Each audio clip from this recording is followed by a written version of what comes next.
Com o aumento da tensão no Oriente Médio e mais ataques de Israel ao Líbano, o governo federal vai repatriar cidadãos brasileiros. Repórter André Anelli, direto de Brasília, chegando. Quantas pessoas já pediram ajuda ao Itamaraty? André, boa noite para você, bom trabalho. Obrigado, Thiago. Muito boa noite a você também e a todos ligados aqui no Jornal Jovem Pan.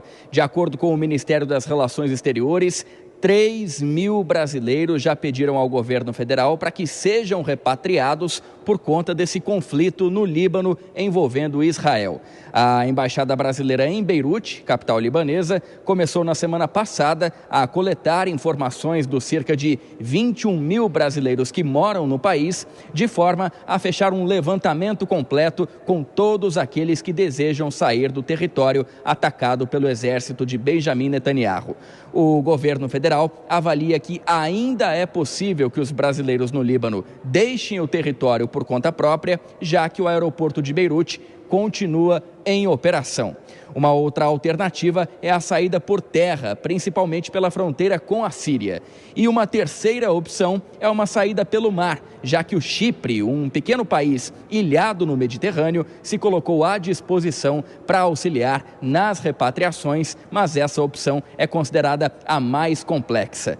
Entre os brasileiros que manifestaram vontade de deixar o Líbano estão familiares de 9 servidores do Itamaraty que atuam no país. Tiago. E quando que o primeiro avião da Força Aérea Brasileira para resgatar os brasileiros no Líbano deve decolar? Quando deve partir esse voo? Quantos brasileiros devem retornar com essa aeronave, André? Olha, Tiago, entre 220 e 240 brasileiros devem retornar do Líbano ao Brasil na primeira aeronave, modelo KC-30, que a Força Aérea Brasileira, a FAB, envia ao país a partir de amanhã. A decolagem vai acontecer a partir da base aérea do Galeão, no Rio de Janeiro, com uma escala prevista em Lisboa, Portugal, e aí o pouso previsto no aeroporto de Beirute horas depois. O início da operação de repatriação foi autorizado pelo presidente Lula diretamente do México, onde ele cumpriu a agenda nessa semana. Lula se manifestou a respeito do assunto e criticou Israel e também a ONU, a Organização das Nações Unidas, pela falta de intermediação no conflito. Eu acho que é importante, nós vamos fazer isso em todo lugar que for preciso. Agora, o que eu lamento profundamente, é o comportamento do governo de Israel. Sinceramente, é inexplicável que o Conselho da ONU não tenha autoridade moral e política de fazer com que Israel sente numa mesa para conversar, ao invés de só saber matar. O assessor especial da Presidência da República para Assuntos Internacionais, Celso Amorim, defendeu essa operação de repatriação, justificando que a nova guerra de Israel é contra todo o Líbano e não apenas contra o grupo extremista Hezbollah. Amorim ressaltou que não há dúvidas no governo sobre a necessidade de retirada dos brasileiros na região e destacou, com base nas experiências anteriores, a complexidade da operação. Nesse primeiro momento, o governo brasileiro deve priorizar a retirada de mulheres, idosos e pessoas com necessidade de atendimento médico. Tiago.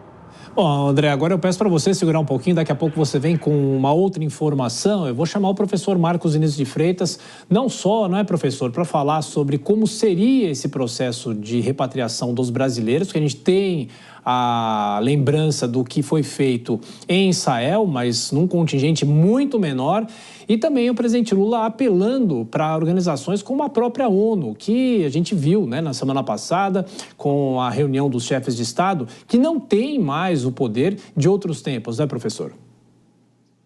Não, Tiago, é que você tem aí uma situação, e até voltando a uma questão que foi feita anteriormente, você também não pode esquecer que existe um lobby muito grande de descendentes de libaneses no Brasil. O Brasil tem aí uma quantidade enorme de descendentes de libaneses, de descendentes de árabes, e aí você vai ter uma questão até do peso das comunidades com relação à forma como o governo responde.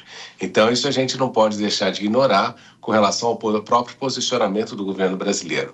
Agora, é uma operação de guerra, remover uma quantidade enorme de brasileiros que vivem no Líbano, até por relações históricas dos dois países, vai ser algo complicado, complexo, e justamente depende aí de uma ação até muito rápida, porque nós vimos aquilo que aconteceu em Gaza e a dificuldade de você retirar brasileiros que estavam morando na Palestina, assim como nós temos em todos os lugares do mundo. Existe aí uma diáspora brasileira grande pelo mundo. Então, essa é uma dificuldade, e quando chega no Conselho das Nações Unidas, você tem justamente um grande dificultador nesse processo todo, é de que, embora Israel tenha a sua justificativa, e ninguém retira de Israel a justificativa de atuação em razão do dia 7 de outubro, o que a gente nota é que existe um consenso já na comunidade internacional de que Israel, Netanyahu, pesou a mão justamente do ponto de vista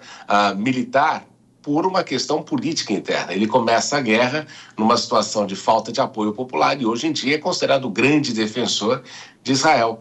E os Estados Unidos, por outro lado, têm sido o apoio constante. Então, qualquer coisa que chegar no Conselho de Segurança contra Israel, necessariamente Estados Unidos, Reino Unido e França irão impedir que siga o assunto adiante. Então, a Organização das Nações Unidas luta aí com as mãos efetivamente amarradas, porque não tem o que fazer justamente em razão da própria configuração do Conselho de Segurança das Nações Unidas.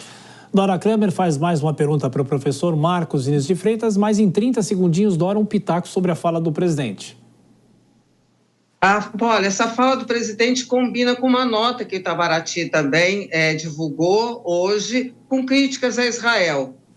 Como disse o professor, essa é uma posição reiterada do Brasil. Agora, hoje, no dia em que o Israel é o país atacado, em que a União Europeia, os países das democracias se manifestam, condenam o Irã, o Israel é atacado por um adversário de uma teocracia feroz que patrocina grupos terroristas.